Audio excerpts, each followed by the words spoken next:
शिवलिंग आदि के जीर्णोद्धार की विधि। भगवान शंकर कहते हैं, स्कंद, जीर्ण आदि लिंगों के विधिवत उद्धार का प्रकार बता रहा हूं। जिसका चिन्ह मिट गया हो, जो टूट फूट गया हो, मैल आदि से स्थूल हो गया हो, वज्र से आहत हुआ हो, संपुटित बंद हो, फट गया हो, जिसका अंग भंग हो गया हो तथा जो इसी तरह के अन्य विकारों से ग्रस्त हो, ऐसे दूषित लिंगों की पिंडी तथा वृषभ का तत्काल त्याग कर देना चाहिए।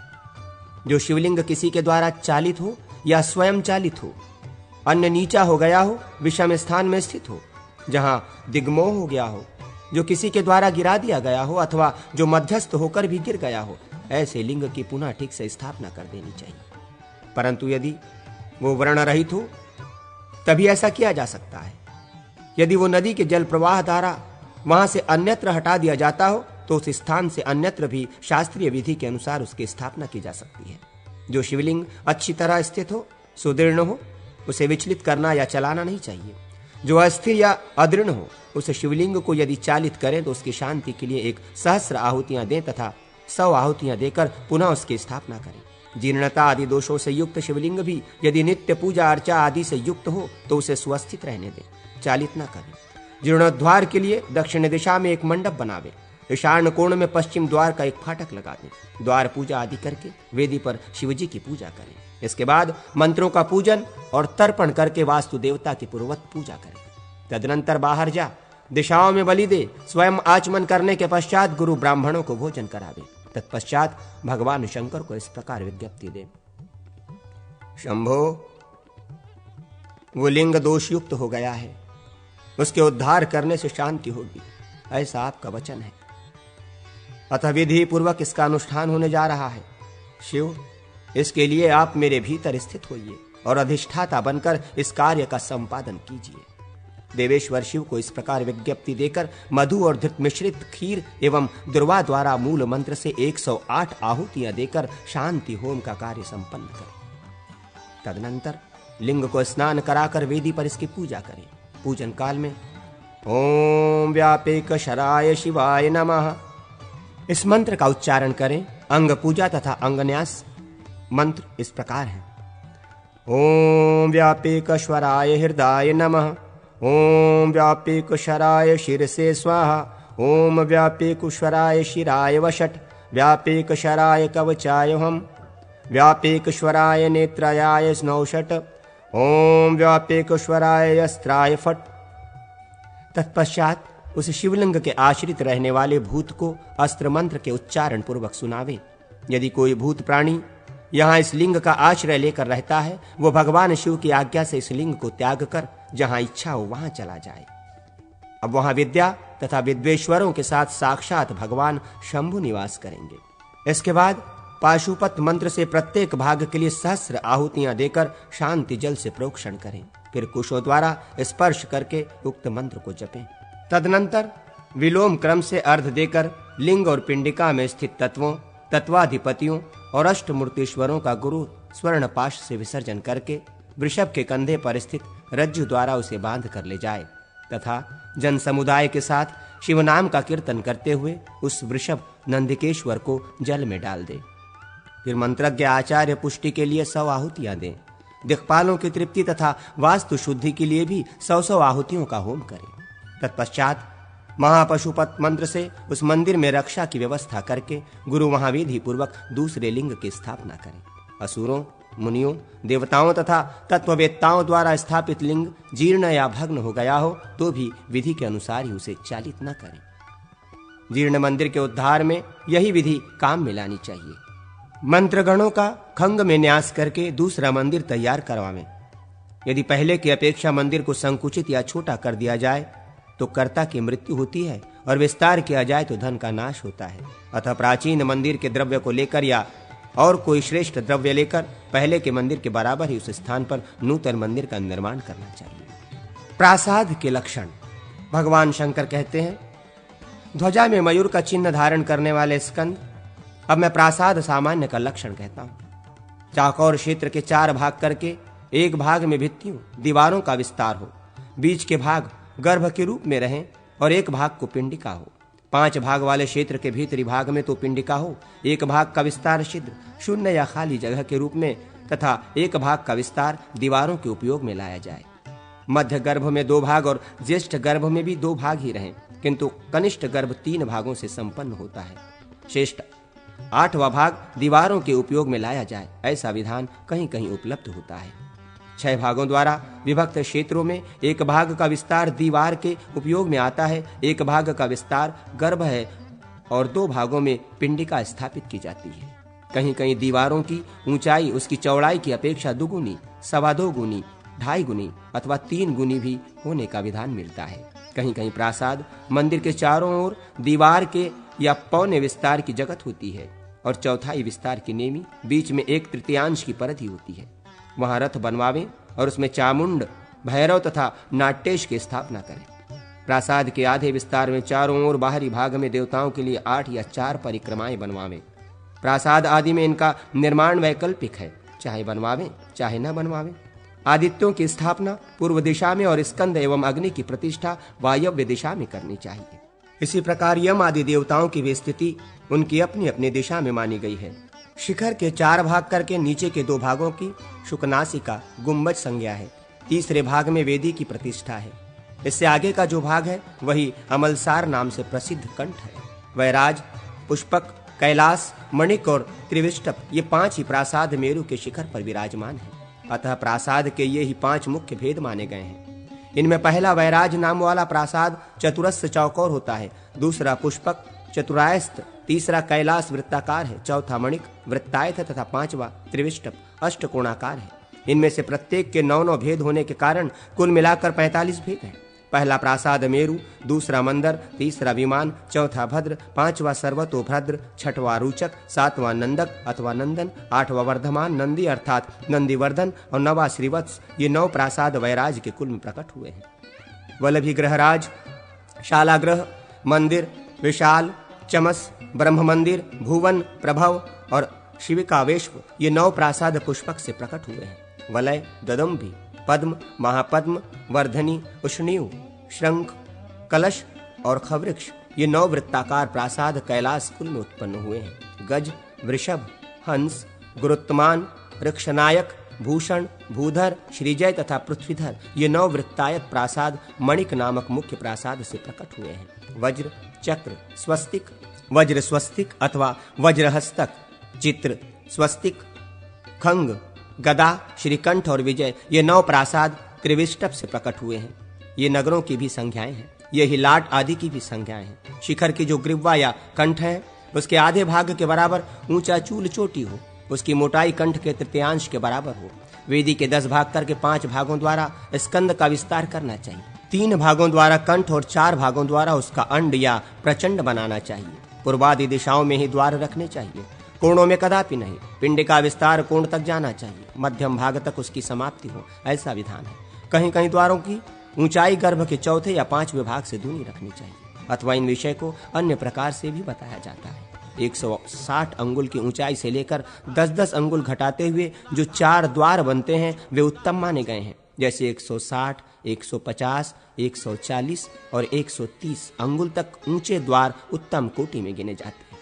120, 110 और 100 अंगुल ऊंचे द्वार मध्यम श्रेणी के अंतर्गत हैं तथा इससे कम 90, 80 और 70 अंगुल ऊंचे द्वार कनिष्ठ कोटि के बताए गए हैं।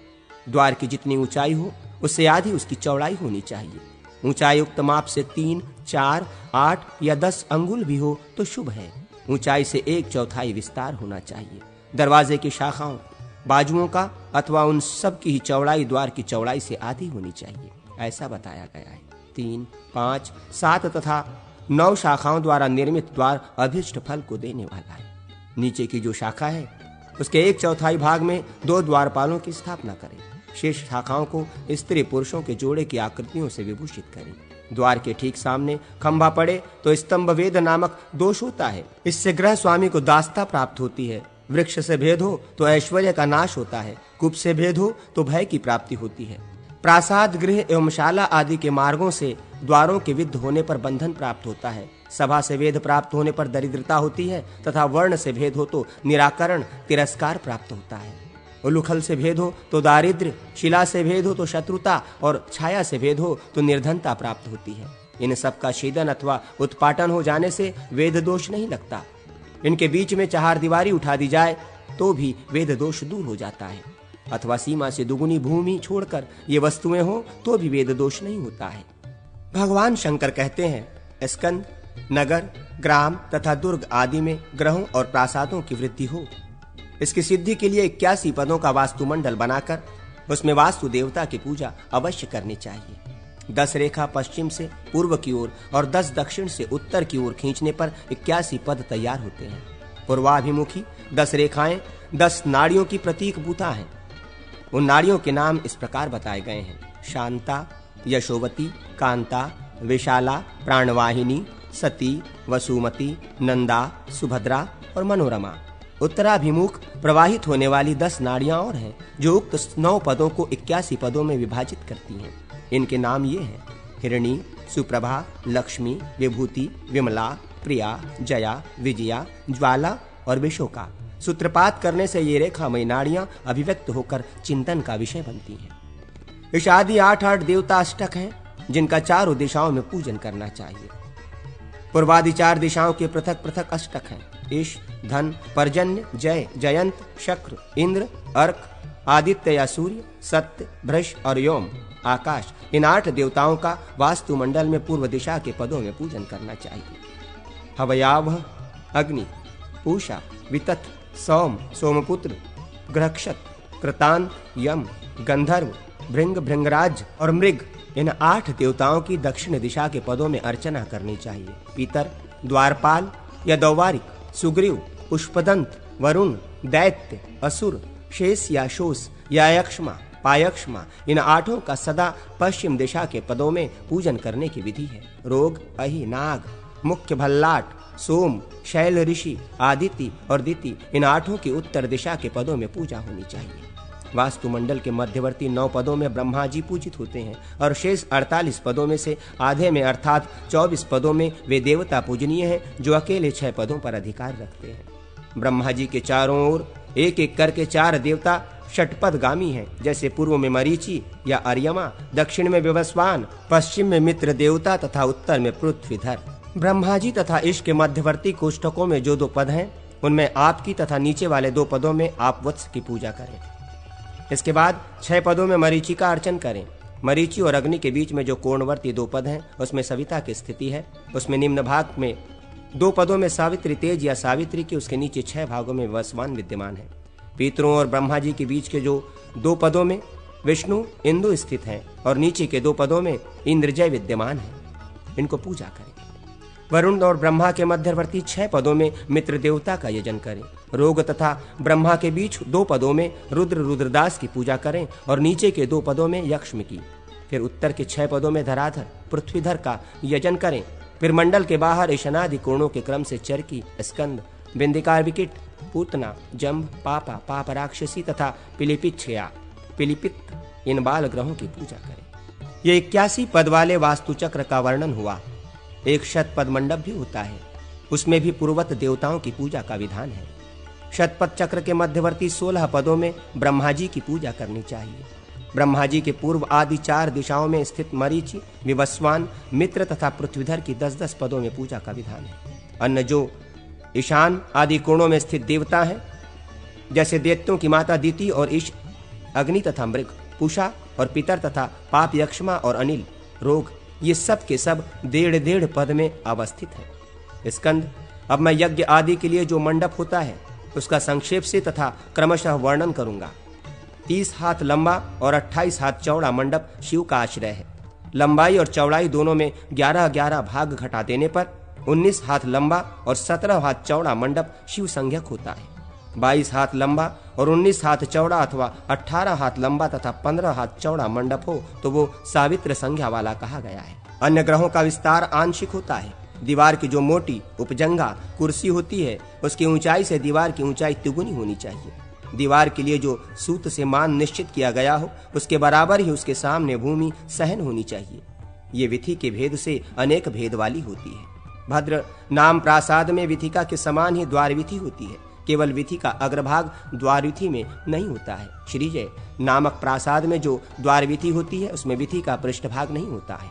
विथि के पार्श्व भागों को द्वारविथि में कम कर दिया जाए तो उससे उपलक्षित प्रासाद की भी भद्र संज्ञा ही होती है। गर्भ के विस्तार की ही भांति विथि का भी विस्तार होता है। कहीं कहीं उसके आधे या चौथाई भाग के बराबर भी होता है। विथि के आधे मान से उपविथि आदि का निर्माण करना चाहिए। वो 1, 2 या 3 पुरों से युक्त होता है। अब अन्य साधारण ग्रहों के विषय में बताया जाता है। ग्रह का वैसा स्वरूप हो तो वो सबकी समस्त कामनाओं को पूर्ण करने वाला होता है। वो क्रमशः 1, 2, 3, 4 और 8 शालाओं से युक्त होता है। एक शाले वाले को ग्रह की शाला दक्षिणमान में बनती है और उसका दरवाजा उत्तर की ओर होता है। यदि 2 शालाएं बनानी हो तो पश्चिम और पूर्व में बनवाएं। उनका द्वार आमने सामने पूर्व पश्चिम की ओर रखें। 4 शालाओं वाला ग्रह 4 द्वारों और अलिंदों से युक्त होने के कारण सर्वतोमुख होता है। वो ग्रह स्वामी के लिए कल्याणकारी होता है। पश्चिम दिशा की ओर 2 शालाएं हो तो उस द्विशाल ग्रह को यमसूर्य कहा गया है। पूर्व तथा उत्तर की ओर शालाएं हो तो उस ग्रह की दंड संज्ञा है तथा पूर्व दिश दक्षिण की ओर 2 शालाएं हो तो वो ग्रह वात संज्ञक होता है। जिस 3 शाला वाले ग्रह में पूर्व दिशा की ओर शाला न हो तो उसे सुक्षेत्र कहा गया है।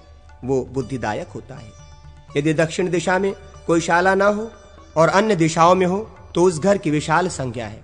वो कुलक्षयकारी तथा अत्यंत भयदायक होता है। जिसमें पश्चिम दिशा में ही शाला न बनी हो उस विशाल ग्रह को पक्षध्वन्न कहते हैं।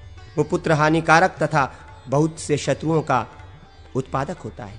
अब मैं पूर्वादि दिशाओं के क्रम से ध्वज आदि 8 ग्रहों का वर्णन करता हूँ। ध्वज, धूम, सिंह, श्वान, वृषभ, खर, गधा, हाथी और काक, ये ही 8 के नाम हैं।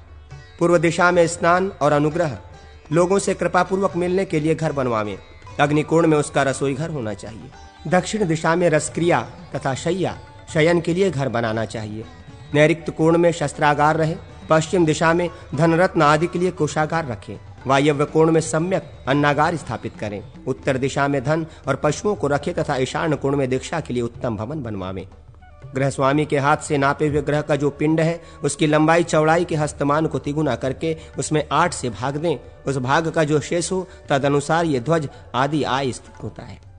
उसी से ध्वजादि कातांत आय का ज्ञान होता है। 2, 3, 4, 6, 7 और 8 शेष बचे तो उसके अनुसार शुभाशुभ फल हो। यदि मध्य 5वें और अंतिम काक में ग्रह की स्थिति हुई तो वो ग्रह सर्वनाशकारी होता है। इसलिए 8 भागों को छोड़कर 9वें भाग में बना हुआ घर शुभकारक होता है। इस 9वें भाग में ही मंडप उत्तम माना गया है। उसकी लंबाई चौड़ाई बराबर रहे अथवा चौड़ाई से लंबाई दुगुनी रहे। पूर्व से पश्चिम की ओर तथा उत्तर से दक्षिण की ओर बाजार में ही ग्रहपंगी देखी जाती है।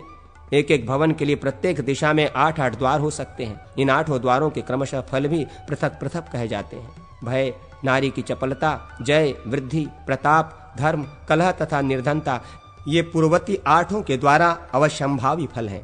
दाह, दुख, सुहन्नाश, धननाश, मृत्यु, धन, शिल्प ज्ञान तथा पुत्र की प्राप्ति, ये दक्षिण दिशा के 8 द्वारों के फल हैं। आयु, संन्यास, सस्य, धन, शांति, अर्धनाश, शोषण, भोग एवं संतान की प्राप्ति, ये पश्चिम द्वार के फल हैं।